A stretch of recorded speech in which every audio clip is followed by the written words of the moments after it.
talk about white supremacy and what happened last night for a moment, because when you were talking to reporters last night, you called white supremacy a myth. When someone asked you about Dylan Roof, you said you didn't know who that is.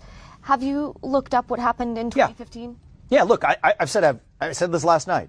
Invidious racial discrimination is wrong no matter how it happens. But if a Washington Post reporter is asking me almost like a catechism, whatever question I said, I'm against invidious racial discrimination, whatever form it takes, but says, do you denounce white supremacy? It's incumbent on us for us to define what white supremacy is. I wrote my book, Woke Inc., and I've written about the detailed understanding of what the popular understanding of these terms have come to mean. Do you believe punctuality is a vestige of white supremacy, Dasha? Look, because if you don't, then you have a disagreement about many of the people who are defining those terms, or the written word, or the use, or the nuclear family. These aren't my words. These are the words of intellectual proponents from Ibram Kendi to the Ayanna Presleys to BLM that have said these are vestiges of white supracy. So we can't have it both ways. We have to have an honest discussion. Straw man arguments. Last night you brought up Jussie Smollett as the best example of white supremacy. Was the hottest thing in news in the back of a fake actual attack on him that we have to contend with. And yet you have examples like the Buffalo shooter in New York just in 2022. You have other examples. But you are also cherry picking when you bring up Jussie Smollett. I'll look at all of the statistics. More black on black crime. If we really care about actual crime against black Americans, let's get to the root causes of it in the inner cities of this country. The Anti-Defamation League tracked a 38% increase in white supremacist propaganda last year. Who's tracking that? The Anti-Defamation League. Yeah, the ADL, I don't think is a particularly credible source when they haven't cherry-picked information. When we're talking about I would suggest look at there's a table, 2x2 table. Federal law enforcement data, which you could say what you do. Maybe we shouldn't believe that either. But look at black on Asian crime, black on black crime, the FBI white on hate black crime statistics. That's a law enforcement agency. 59.1% was based on race, ethnicity, and ancestry, saying hate crimes rose 12% between 2020 and 2021. Look at the absolute crimes themselves. What they classify as a hate crime is itself a political judgment.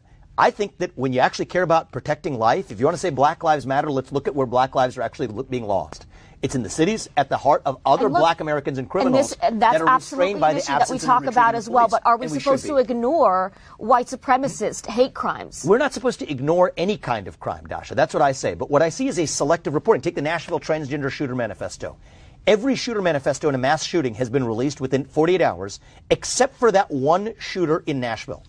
Now, it ended up being leaked. What do you see? It wasn't a white supremacist. It was somebody that was actually making fun of using derogatory terms. I believe. Okay, so why are you okay talking about that manifesto and not talking about the manifesto from the 2015?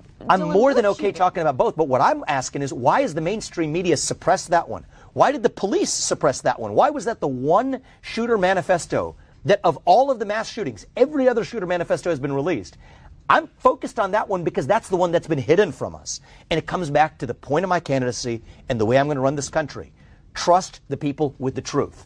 If it doesn't match your narrative, the reality is right now, I think the media did not hold the police accountable. They would have been demanding that. Starting to gain traction with the black community, with Latino voters. Do not worry that your rhetoric is pushing them away. There are folks to the contrary. I think we're going to bring black people into this movement. Who are concerned about your rhetoric. Well, you know what? I'm concerned about their corruption. If you had somebody who actually one of the most prominent black influencer the other day, what did she say? I've been black my whole life, and this man could actually unify this country, in response to a long exchange I had with a black pastor who had an event here in Iowa, did challenge me with a hard question, asking me, are my views against affirmative action, how do those align with historical racial injustice? Affirmative action is a debate that is being had. If I may just finish this. If I may finish my point, Dasha. With racism, I think I will be better positioned. But you're denying that racism is a problem. I've never denied that racism is a problem. And if you listen to the response I gave to that black pastor, my whole point is racism has been a major problem for most of our national history. But we're getting close to the promised land that Martin Luther King envisioned. We're as darn close to it as we ever have been. And so what bothers the heck out of me is it's right when we're close to that promised land. Martin Luther King said it, I may not get there with you, and he didn't get there with us.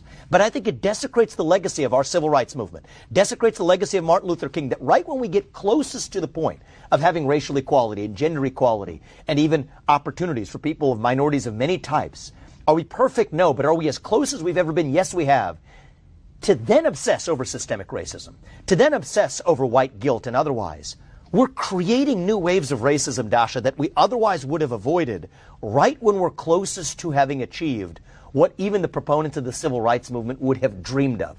That's what bothers me. My exchange with that black pastor about a week or so ago, right here in Iowa, not far from where we are, it was in Indianola, not far from where we are in Des Moines, was that we're founded on the pursuit of a more perfect union, the pursuit of liberty, equality, and justice for all. And I reject this left-wing narrative that's creating more artificial division. So I believe I will bring more black and Hispanic voters into our movement, not by saying fake poll-tested slogans, but by speaking the hard truth that we've been imperfect in our past, but let us celebrate the progress we've made and reject the media's cherry-picking narratives to actually get to the truth of the matter. And now if we care about black lives, the things we're going to do isn't obsessing about white supremacy. It's actually fixing the problems in our cities, which I will do as our president.